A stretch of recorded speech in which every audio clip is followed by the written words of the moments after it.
Our son was born so long ago, yet it seems like yesterday that I stood in awe before his crib and heard that doctor say, "You've quite a boy there, Mr. Jones." I could only answer with a nod, for in his very being there, I saw the miracle of God. Later, in his high chair, in a manner I deplore, I saw that miracle of God throw his oatmeal on the floor.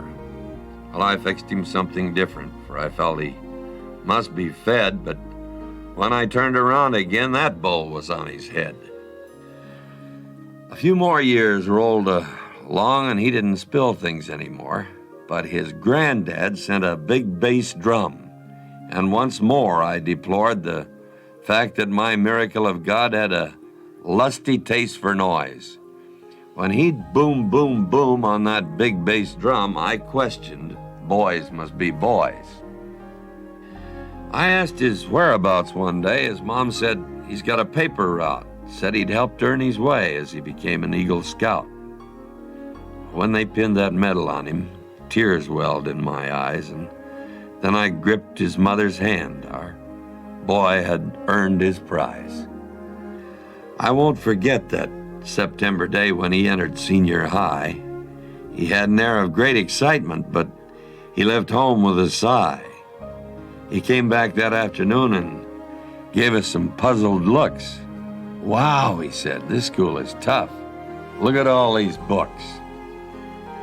"Choice is yours," his mother said. "You can pick the easy way. What you put into life, you'll get out of it. Each man pays his price one day." He looked up, and then he smiled, and I saw he'd lost his gloom. He said, "I better look at these," and he headed for his room. My son came home late one day. He seemed all worn out. I asked a little sharply what this was all about. He spoke proudly and threw his shoulders back, and in his eyes I caught a gleam. "I wanted to surprise you, Dad. I'm on the football team." They won most of their games, lost a few. It was a thrill to watch him play. When they didn't win, we knew he'd met the challenge anyway. He didn't know it at the time, but it was a stepping stone, solid footing for the climb to face life on his own. How those 3 years flew past. When graduation came, we saw our boy grown up at last.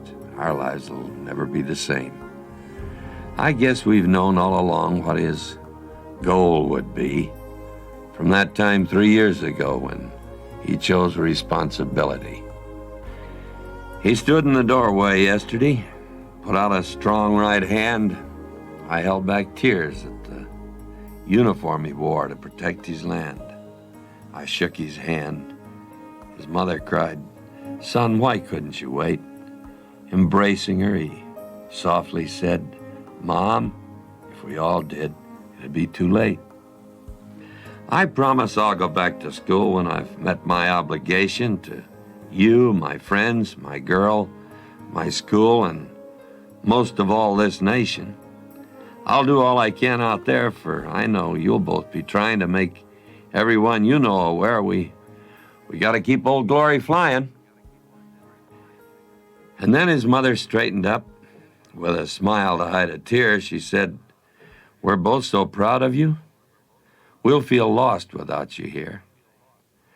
Someday you'll know what this moment means when your boy shakes your hand and you watch him as he walks away the day he becomes a man."